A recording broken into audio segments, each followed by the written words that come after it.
നമസ്തേ. ഓം ശ്രീ മാത്രേ നമ. ശ്രീദേവി അസ്ട്രോളജിക്കൽ ചാനലിലേക്ക് ഏവർക്കും സ്വാഗതം. കർക്കിടക ലഗ്നത്തിൽ പിറന്നവരുടെ ഗുണഫലങ്ങൾ എന്തൊക്കെയാണ്, ആ രാശിയുടെ സ്വരൂപവുമായിട്ട് ലഗ്നത്തിൽ എത്രത്തോളം ബന്ധമുണ്ട് എന്നുള്ളതാണ് ഇവിടെ പറയുന്നത്. ഈ കുംഭമാസം കർക്കിടക ലഗ്നക്കാർക്ക് എന്തെല്ലാം ഗുണഫലങ്ങളാണ് നൽകുന്നത് എന്നതിനെ കുറിച്ച് നമുക്കൊന്ന് പരിശോധിക്കാം. രാശിചക്രത്തിലെ 4ാമത്തെ രാശിയാണ് കർക്കിടകൻ രാശി. കർക്കിടകൻ രാശി എന്ന് പറയുമ്പോൾ പുണർദത്തിന്റെ അവസാന പാദവും പൂയവും ആയില്യവും ചേരുന്ന 2 നക്ഷത്രമാണ് രാശി. കർക്കിടകൻ രാശി എങ്കിൽ കർക്കിടക ലഗ്നം എന്ന് പറയുന്ന 27 നക്ഷത്രങ്ങളിൽ ഏത് നക്ഷത്രത്തിൽ പിറന്നവർക്കും കർക്കിടക ലഗ്നത്തിൽ ജനിക്കാം. അപ്പൊ അവരുടെ പൊതു സ്വഭാവങ്ങൾ എന്തൊക്കെയാണെന്ന് വെച്ച് കഴിഞ്ഞാൽ, ഈ കർക്കിടക ലഗ്നത്തിൽ ജനിച്ച വ്യക്തികൾ വളരെ ഒതുക്കത്തോടുകൂടി ജീവിക്കുന്നവരാണെങ്കിലും അസഹിഷ്ണുതയും ദേഷ്യവും തന്നിഷ്ടവും അല്പം കൂടുതലായിരിക്കും. ഈ രാശിയുടെ പ്രതീകം ഞണ്ടാണ്. അപ്പൊ ചുറ്റുപാടുകൾക്കനുസരിച്ചിട്ട് മാറാനും തൻ്റെ വരുതിയിൽ കൊണ്ടുവരുന്നതിന് ഇവർക്ക് പ്രത്യേക സാമർഥ്യമുണ്ടായിരിക്കും. വളരെ പഴയ കാര്യങ്ങളെ പുതിയ രീതിയിൽ പുനരവതരിപ്പിക്കുന്നതിന് ഇവർക്ക് കഴിയും.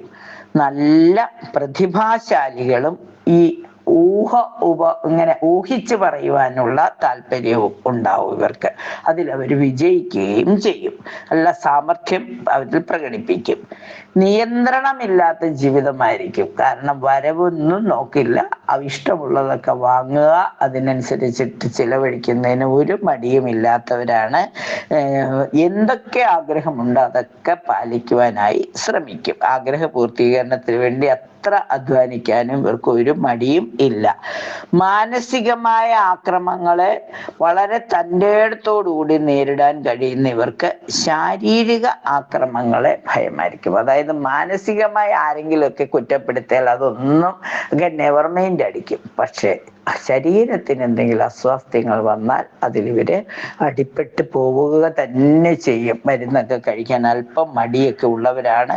എന്തെങ്കിലും അസുഖം വന്നാൽ അല്പം അത് വലുതായിട്ട് മാത്രമേ അത് പൂർണ്ണമായും മാറുകയുള്ളൂ. ചെറിയ പ്രശ്നങ്ങൾ വലിയ പ്രശ്നങ്ങളായി മാറിയതിന് ശേഷമാണ് ഒരു ശമനം വന്ന് ചേരുക. അപ്പം ശാരീരികമായ അസുഖങ്ങൾ വരാതിരിക്കാൻ ഇവര് പ്രത്യേകം ശ്രദ്ധിക്കണം. അതിന് മുന്നിട്ട് പ്രവർത്തിക്കുകയും ചെയ്യണം. ഈ നിയന്ത്രണമില്ലാത്ത ജീവിതം കൊണ്ട് തന്നെ, ഭക്ഷണ രീതിയിൽ ഒരു നിയന്ത്രണവും ഇല്ലാത്തത് കൊണ്ട് തന്നെ ആരോഗ്യ പ്രശ്നങ്ങൾ വരുവാനുള്ള സാഹചര്യമുണ്ട്. പ്രത്യേകം ശ്രദ്ധിക്കുക. ആവർത്തിച്ച് ചിന്തിച്ച് ചെയ്യേണ്ട കാര്യങ്ങളെല്ലാം ഇത്തിരി കാലതാമസം എടുത്തിട്ടാണെങ്കിലും വളരെ ചിന്തിച്ച് ചെയ്യുന്നത് നന്നായിരിക്കും. കലാരംഗത്തും മാജിക്കൊക്കെ ചെയ്യാൻ നല്ല സാമർഥ്യം ഉണ്ടായിരിക്കും. എന്ത് കാര്യവും നിശ്ചയിച്ച രീതിയിൽ ഈ നിശ്ചയദാർഢ്യവും ചുമതലാബോധവും ഉള്ളതുകൊണ്ട് ഇവരെ ഒരു കാര്യം ഏൽപ്പിച്ചാൽ അത് കൃത്യമായി ഏറ്റവും നല്ല രീതിയിൽ ചെയ്യുവാൻ ഇവർ ആത്മാർത്ഥമായി ശ്രമിക്കുകയും വിജയിക്കുകയും ചെയ്യും. നല്ല ചുമതലാബോധമുള്ളത് കൊണ്ട് ഏത് കാര്യവും ഭംഗിയായി ചെയ്തു തീർക്കുവാൻ ഇവർക്കൊരു പ്രത്യേക കഴിവ് തന്നെയുണ്ട്. ഏത് ബുദ്ധിമുട്ടുകളെയും നിസ്സാരമായി തരണം ചെയ്യും.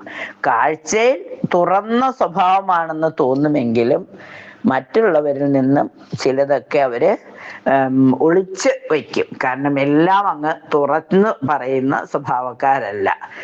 വളരെ കേസ് വഴക്കുകളൊക്കെ വന്നിട്ട് പിന്നീട് ഒരുമിച്ച് ജീവിക്കാനുള്ള സാഹചര്യമുണ്ട്. ഇടയ്ക്കിടയ്ക്ക് അഭിപ്രായ വ്യത്യാസങ്ങൾ വരുത്തുക, അതിൽ നിന്ന് കുറച്ചു കാലമൊക്കെ വിട്ടു നിൽക്കുക, പിന്നീട് വീണ്ടും ഇണങ്ങി നിൽക്കുക. ഇവരുടെ ദാമ്പത്യ ജീവിതം ഇണക്കവും പിണക്കവും നിറഞ്ഞതാണെങ്കിലും അവരെ സ്ത്രീകൾ പ്രത്യേകിച്ചും അവരുടെ ഇണയ്ക്ക് വേണ്ടി എന്തും ത്യാഗവും സഹിക്കുന്നവരായിരിക്കും.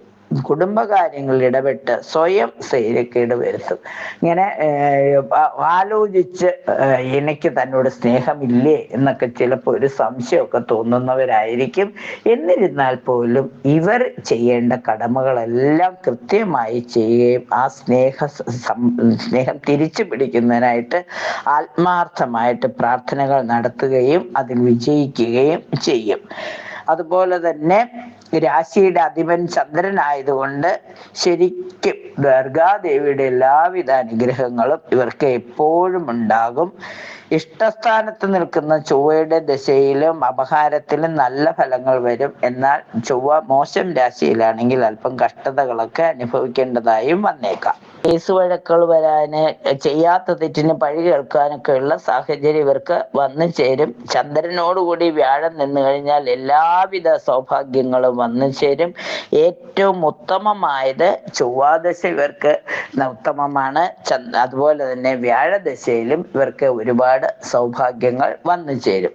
ഉദര സംബന്ധമായ രോഗങ്ങള്, ശ്വാസകോശ രോഗങ്ങള് ഒക്കെ വരാനുള്ള സാധ്യത ഇവർക്ക് ഉണ്ട്. അതുപോലെ തന്നെ ഭക്ഷണ കാര്യത്തിൽ നിയന്ത്രണം വളരെ ആവശ്യമാണ്.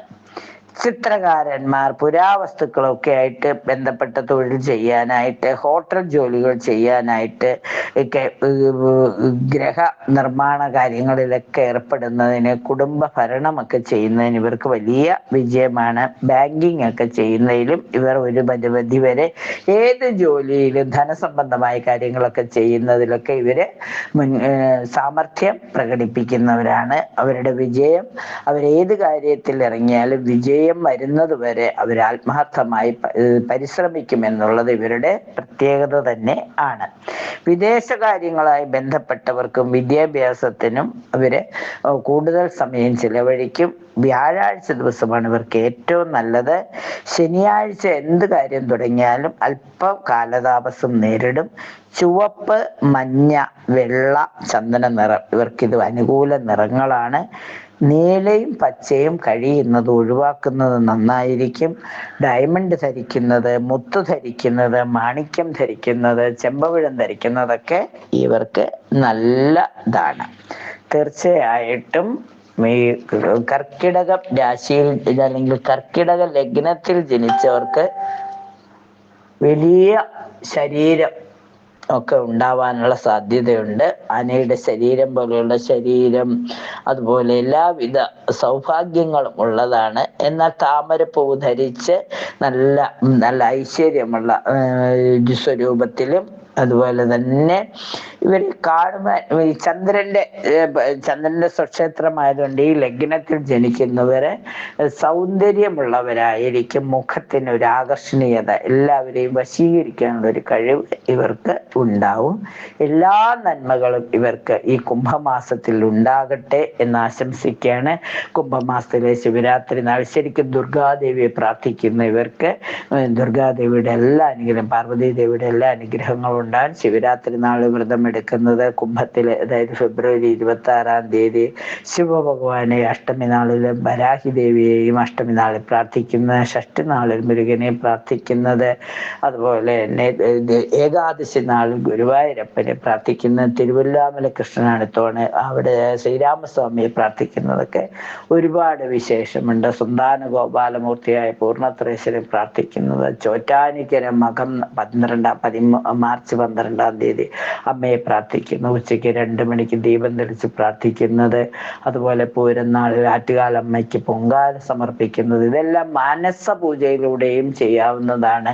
ആ ദേവതകളുമായിട്ടൊരു ബന്ധമുണ്ടായാൽ മതി. എല്ലാ പൗർണമി നാളിലും ദുർഗാദേവിയെ പ്രാർത്ഥിക്കുക. ദേവി മഹാത്മ്യത്തിലെ നാരായണി സ്തുതി ജപിക്കുന്നത്, കനകധാര സ്തോത്രം ജപിക്കുന്നതൊക്കെ ഇവർക്ക് എല്ലാവിധ ഐശ്വര്യം നൽകും. ഈ കുംഭമാസത്തിൽ പ്രത്യേകം പ്രാർത്ഥനകൾ ഓരോ ദേവതയും, ശിവരാത്രി നാളിൽ നമശിവായ ജപിക്കുന്നത്, ഷഷ്ടി നാളിൽ മുരുകനെ പ്രാർത്ഥിക്കുന്നത്, എല്ലാ ദിവസവും സർവമംഗള മാംഗല്യെന്നോ അല്ലെങ്കിൽ യാ ദേവി സർവഭൂതേഷു എന്നോ ദേവി മഹാത്മ്യത്തിലെ വരികൾ ജപിക്കുന്നതൊക്കെ എല്ലാ നന്മകളും നൽകും. പൊതുവെ ഏറ്റവും ഗുണപരമായ ഒരു മാസമായി തീരട്ടെ ഈ കർക്കിടക ലഗ്നക്കാർക്ക്. കുംഭമാസം എല്ലാ സൗഭാഗ്യങ്ങളും ഉണ്ടാകട്ടെ എന്ന് ആശംസിച്ചുകൊണ്ട് നിർത്തുന്നു. നന്ദി, നമസ്കാരം.